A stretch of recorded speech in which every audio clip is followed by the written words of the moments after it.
अस्सलाम वालेकुम and welcome to sports floor. आज ऑफ कोर्स कल का मैच तो आप लोगों ने देखा होगा, अगर नहीं भी देखा होगा, एक्सीलेंट गेम बाय पाकिस्तान। कल ऑस्ट्रेलिया और पाकिस्तान दरमियान सेकंड ओडीआई मैच खेला गया कजाफी स्टेडियम में and Pakistan won that match thanks to Babar Azam and Imam ul हक। क्या ज़बरदस्त उन्हें रन स्कोर किए। बाबर आजम थे man of the match and together उन्हें पाकिस्तान को जितवाया सेकंड ओडीआई।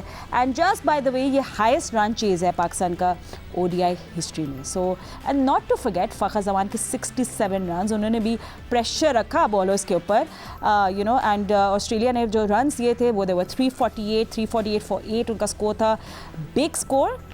बट पाकिस्तान ने उसको बहुत ईजी चेज़ करके दिखाया हमें। फ़खर जमान ने बनाए 67, Imam ul Haq with another century, first match में भी नहीं दी थी, 106 this time around. Babar Azam 114 and he was man of the match. Rizwan ने बनाए 23 and Khushdil Shah 27, very important chip in as well by the वे।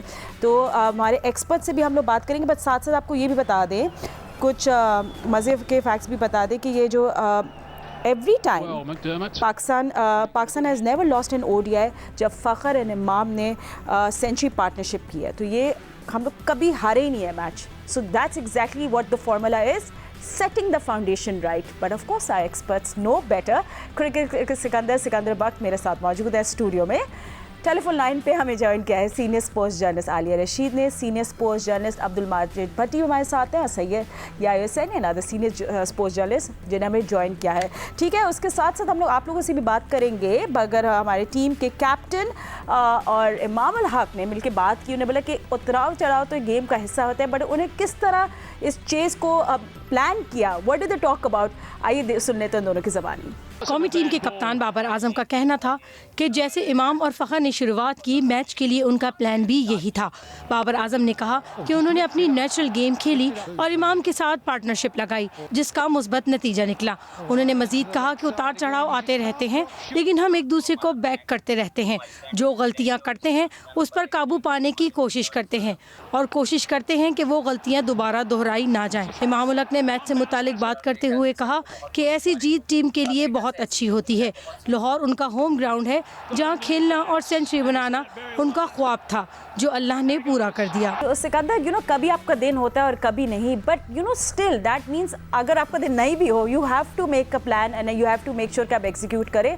इस दफ़ा ऐसा लग रहा था कि प्लान के साथ पाकिस्तान टीम ने चेज़ किया है as compare to first ODI, because you know वही टीम है। हम ये भी नहीं कह सकते कि चेंजेस हुई तो हम लोगों ने देखा कि वाह यू नो कॉम्बिनेशन चेंज हुआ या कोई प्रमोट हुआ डिमोट है, same team but better planning. देखो चेंज सिर्फ अफरीदी की हुई थी, हाँ, वो तो पे रन भी ज़्यादा बन गए थे, 300-350 रन बन गए थे। True. मगर देखें पहले वाले मैच में प्लानिंग नहीं की थी हमने। पहले मैच में 100 रन किए थे 20 ओवर में, हमने कल वाले मैच में किए 100 रन 15 ओवर में, हमने पहले मैच में किए 200 रन 38 ओवर्स में 38, और कल हमने 200 रन किए 29 ओवर में। ये फ़र्क था। तो उन्होंने जो स्लो खेले, हम आज लीड ले चुके होते, हम सीरीज़ जीत चुके होते अगर थोड़ी सी पहले मैच में भी इसी तरह की प्लानिंग करते। मगर उन्होंने जब पहला मैच हारा है, उसके बाद वेकअप कॉल और जो भी स्टाफ था, सकलैन वगैरह, उन्होंने सब ने मिलकर एक प्लान किया होगा कि भाई गो फॉर द रन्स।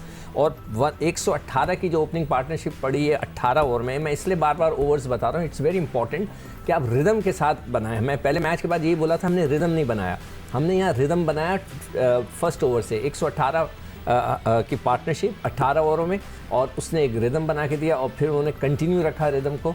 और आप ये देखें कि कल बाबर ने जो 100 रन की उनकी इनिंग थी 83 गेंदों पे, तो पिछली उनकी 57 की जो इनिंग थी वो 72 गेंदों में थी, यानी कि उतने ही गेंदों में उन्होंने डबल रन कर दिए। तो ये फ़र्क था कि उन्होंने खेलने का अंदाज़ बदला and they went for the chase, और वो उन्होंने बड़ी ज़बरदस्त परफॉर्मेंस दी है और बहुत ही ज़बरदस्त, और इसको कहते हैं ना बेस्ट चेस है पाकिस्तान का, तो इससे अच्छा और क्या हो सकता है। एग्जैक्टली, देखो you know in the end of the day coaches तो जो भी बोले, आपने ग्राउंड पे जाना है, इट्स ऑल अबाउट आप किस तरह सोच रहे हैं। तो वो ये जो नए हमारा लॉट है ना, इसमें ये मज़े का पैशन देखने को मिल रहा है। So happy for them. And Alia, कल एरन फिंच ने बड़ी अच्छी बात बोली, उन्होंने बोला आप अगर हो 100 विदाउट एनी लॉस, तो फिर आपके बाकी जो बैट्समैन आते हैं उनको बहुत रूम मिलता है to play around, and I couldn't agree more. बिल्कुल फातिमा, देखिए हमें ये मानना पड़ेगा कि ये इम्पोर्टेंट बात है कि ऐसी जो लो और स्लो पिचेस होती हैं, इन पे ना अगर आप ओपनर्स अगर नई बॉल के साथ आप स्कोर नहीं करते तो नीचे फिर जब बॉल पुराना हो जाता है उस पर शॉट खेलना मुश्किल हो जाता है। ये हमने प्रीवियस मैच में भी देखा। तो ये एक ऐसा पॉइंट था जो हमारे लिए बहुत इंपॉर्टेंट था और मिसिंग था। तो फखर अच्छा खेले, ऑक्सीजन है वो, मैं समझती हूँ फखर जो है वो वाइट बॉल में। और उसके बाद फिर वो जो एक इमाम की तारीफ बनती है, इमाम हमेशा से ओडीआई में बहुत अच्छा खेलते हैं, उनका एवरेज भी बहुत अच्छा है।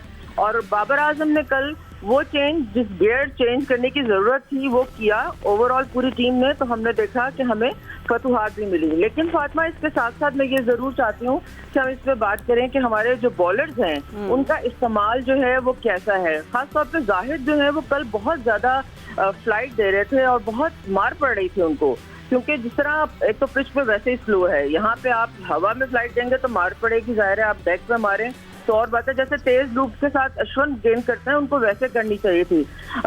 मगर जो मुझे अफसोस इस बात का हो रहा था, या ऑब्जर्वेशन कह लीजिए, कि एक दफा भी मैंने नहीं देखा कि बाबर आके उनको बॉलर को जरा समझाएं या उनकी फील्डिंग, इसका जो लेग स्पिनर की फील्डिंग सेट करना भी एक आर्ट होता है, उसको खिलाना, कॉन्फिडेंस देना। क्योंकि हमने देखा बेशुमार थर्ड मैन की तरफ शॉट्स गए। तो ये ऐसी चीजें हैं कि हमें अपनी बॉलिंग पे बहुत ज्यादा तवज्जो देनी पड़ेगी। हमें देखना पड़ेगा कि हमारा जो मोहम्मद वसीम है, क्या वो हम उनको ऑलराउंडर के तौर पे ही लेके चलेंगे या हम कोई किसी और को खिलाएंगे। ये सारी चीजें जो है ना, ये देखना बहुत जरूरी है। क्योंकि देखिए, बैट्समैन जब आए तो छा गए। कमी यहाँ पे होती थी कि कमजोरियां हमारी अगर बॉलिंग में भी चल रही होती थी, बड़ा स्कोर होता था तो वो स्कोर को करने वाले नहीं थे इस तरह से जिस तरह से कल पाकिस्तान ने खेला। तो मेरा ख्याल है कि जो तीसरा मैच है वो इंतहाई इंटरेस्टिंग है और इंशाल्लाह पाकिस्तान टीम जो है वो अपना एज रखने की कोशिश करेगी अगर गलतियां कम करेगी। और जहाँ पाकिस्तान हो और जो लास्ट मैच है वो फाइनल की तरह ना हो, ऐसे कैसे हो सकता है। बट भट्टी साहब आपके पास आते हैं, हम लोग ऑफकोर्स बॉलिंग पे भी बात करेंगे। सेकंड ब्रेक में हमने सोचा था कि हमने काफ़ी मार खाई, ऐसी बात नहीं है, बट बहुत कुछ बातें हो रही थी फर्स्ट मैच से ही कि रिजवान को आप अपने ऑर्डर लेकर आए, वो अभी इस नंबर पे इफेक्टिव नहीं है इतना। तो मगर अभी तो फिलहाल I don't think Pakistan experiment करेगा, क्योंकि ऊपर से तो सब सेट लग रहे हैं। फातिमा, इस स्टेज पे जबकि सीरीज 1-1 है, मुझे नहीं लग रहा कि कोई फर्दर एक्सपेरिमेंट होंगे। ट्रू। लेकिन कल के मैच में जो मेन चीज थी कि हमने स्ट्राइक रेट मेंटेन किया। आप देखें, बाबर आजम और इमाम की जो पिछले मैच में 96 रन की पार्टनरशिप थी, उसमें 50 डॉट बॉल थे। बाबर आजम, जिस तरह अभी सिक्कू भाई कह रहे थे, पिछले मैच में उन्होंने 79 के स्ट्राइक रेट से बैटिंग की थी फर्स्ट ओडीआई में। कल उन्होंने 130 के स्ट्राइक रेट से बैटिंग की, तो बिल्कुल डिफरेंस देखें। लेकिन बॉलिंग की बड़ी इंपॉर्टेंट चीज यहाँ डिस्कस करने वाली है कि हम 7 बैट्समैनों के साथ मैच में गए, हमने बॉलर्स खिलाए। जो हमने 2 नॉन रेगुलर बॉलर से हमने 10 ओवर करवाए, इफ्तिखार अहमद और खुशदिल शाह से, उन्होंने 10 ओवर्स में 96 रन दिए हैं। और पाकिस्तान के जो 3 स्पिनर्स हैं, जिसमें जाहिद महमूद को भी शामिल कर लें, 3 स्पिनर्स ने 20 ओवर्स में 165 रन दिए। तो मेरे ख्याल में हमें अपनी बॉलिंग पर तवज्जो देना पड़ेगी। ठीक है, अगर हम मोहम्मद वसीम को एज ए ऑलराउंडर खिला रहे हैं तो एक बैट्समैन हमें ऊपर से सऊद शकील को कम कर लें या इफ्तिखार को कम कर लें, बॉलिंग हमें पूरी खिलानी है। अदरवाइज आगे जाके ऑस्ट्रेलिया जैसी टीम के खिलाफ हम स्ट्रगल करेंगे। क्योंकि देखिए, कल जो पाकिस्तान ने ऑस्ट्रेलिया के खिलाफ मैच जीता है, 5 साल में 10 लगातार मैच ऑस्ट्रेलिया ने पाकिस्तान को हराए थे और ये 11वां मैच पाकिस्तान ने जीता है। तो पाकिस्तान की परफॉर्मेंस में कंसिस्टेंसी लाने के लिए हमें एक टीम की सिलेक्शन में भी बैलेंस करने की जरूरत है। एंड या ऑब्वियसली सब बातें हमारी बॉलिंग पे ही हो रही थी कल जब शाहीन शाह फ्री, ठीक है। एंड सिक्कू, लेट्स जस्ट या में ज्वाइन करेंगे तो बात करेंगे, but let's just shift a focus actually to bowling because that just make sense.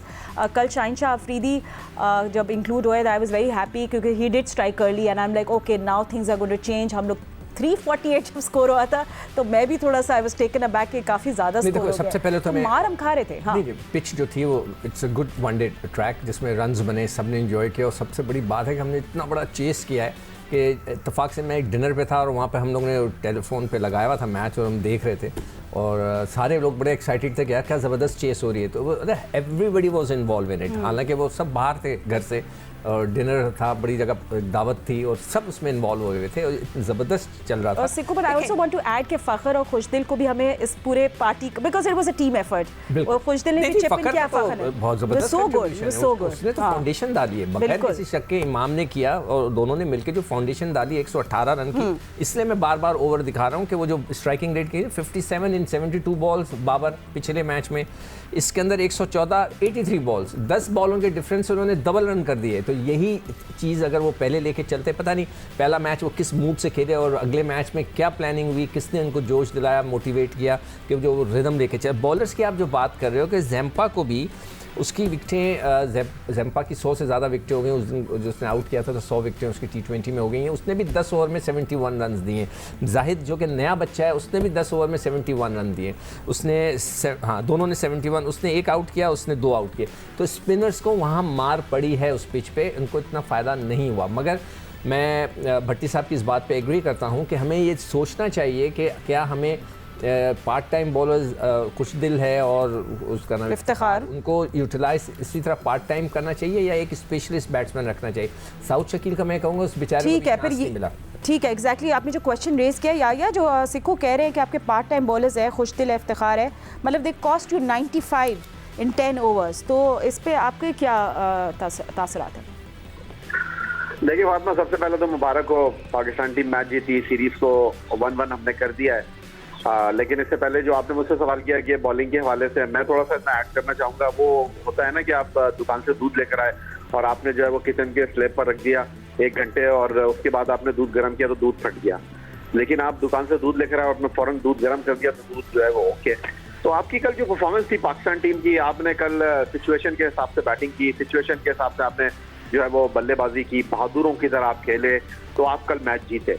लेकिन उसके बावजूद भी बहुत सारे सवाल मौजूद हैं। आप अगर खास तौर पर बॉलिंग की बात कर रही हैं तो ऑस्ट्रेलिया की टीम एक कमजोर टीम है और 2 मैचों में उन्होंने आपके खिलाफ 300 स्कोर बोर्ड पर लगा दिए। कल आखिरी 10 ओवर वो अच्छे नहीं खेले। अगर वो आखिरी 10 ओवर में कम से कम 90 रन करते तो कल शायद टारगेट 350 रन का होता। लेकिन हम 2 मैचों में 300 रन करा चुके हैं, तो हमारी बॉलिंग कहाँ खड़ी है। और आप जो ये बात कर रही हैं कि जी इफ्तिखार अहमद और खुशदिल शाह, बड़ी टीमों के खिलाफ आप कैसे रन रोकेंगे? इस टीम के खिलाफ जिसके पास कोई एक्सपीरियंस बैटिंग लाइनअप नहीं है, आपकी मार पड़ रही है, तो बाकी आगे क्या होगा?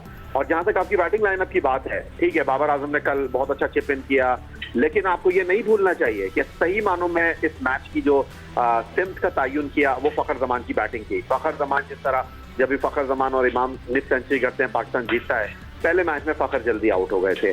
तो सही मानों में मैच की टोन फखर ने सेट की। और अब भी आपकी बैटिंग लाइनअप में अगर आप रिजवान, बाबर, इमामुल हक और जो है वो सऊद शकील के साथ खेलेंगे, बड़े मैचों में आप स्ट्रगल करेंगे। कल बड़ा मैच था, लेकिन इसके बावजूद आपकी टीम की सिलेक्शन पर अब भी बहुत ज्यादा सवालात मौजूद हैं। वाई आपकी टीम में वाइट बॉल वाइस कैप्टन बैठे हुए, अनफिट होकर शादाब खान, क्यों वो बैठे हुए हैं? क्यों आपने इमाद वसीम को टीम से ड्रॉप किया हुआ है? और क्या उस्मान कादिर जो है वो पानी पिलाने के लिए बैठे हुए हैं? पहले आपने उस्मान कादिर को सेट किया, अब उस्मान कादिर सॉरी आइया, पर आपको ये नहीं लगता this is the best playing 11? और अब जब मैच जीत जाते हैं तो फिर अब ये जो सब आप सवाल रेस कर रहे हैं, they will all die down, don't you think so? ठीक है, अच्छा याया हमारे साथ है, बट सिक्कू अभी actually I just diverted to Bhatti साहब, if you still have time before going to the break. Bhatti साहब, आपकी क्या थॉट्स है बाबर आजम? जैसे आलिया भी बोल रही थी कि उनकी कैप्टनसी इतने मज़ेदार नहीं लग रही थी, थोड़ी अनइंस्पायरिंग थी, बॉलिंग रिसोर्सेज को सही तरह यूज़ नहीं कर रहे थे। क्योंकि आप बॉलिंग की बात कर रहे हैं, कोई बुराई नहीं कर रहे, हम जीत गए हैं मैच, बट ये चीज़ों पर भी हमने नजर मारनी है। देखिए फातिमा, इसमें कोई शक नहीं है कि बाबर आजम जब टीम प्रेशर में होती है तो एक तो उनकी बॉडी लैंग्वेज जो हमें नजर आती है कि उनके चेहरे से नजर आता है कि वो भी कुछ परेशान है। और फिर जब बॉलर को मार पड़ रही होती है तो हमने पास्ट में यही देखा है कि सीनियर प्लेयर जाते थे बॉलर्स के पास, उसको समझाते थे, या कप्तान जाके उसको कुछ ना कुछ बताने की कोशिश करते हैं। लेकिन बाबर आजम को हमने देखा है कि वो बिल्कुल अलग थलग नजर आते हैं। हो सकता है कि बाबर आजम जोर से बता रहे हो, हमें आवाज ना आ रही हो, लेकिन बाबर आजम को थोड़ा सा कप्तानी में मजीद एक्टिव होने की जरूरत है। या तो फिर जो दूसरे कप्तानी कर रहे हैं, देखें अब ये भी डिबेट शुरू हो गई है कि बाबर आजम को टेस्ट टीम दे दे, व्हाइट बॉल फॉर्मेट में हमारे पास मोहम्मद रिजवान और शाहीन शाह अफरीदी का ऑप्शन मौजूद है। लेकिन मेरे ख्याल बाबर आजम चूंकि ठीक है, और क्योंकि अब जीत भी रहे हैं, इज परफॉर्मिंग वेल और खुद भी जीत गए। पर्सनल परफॉर्मेंस भी बहुत अच्छी है और जितवा रहे हैं मैच को। I think everybody wants to see him as a captain. Congratulations to team Pakistan.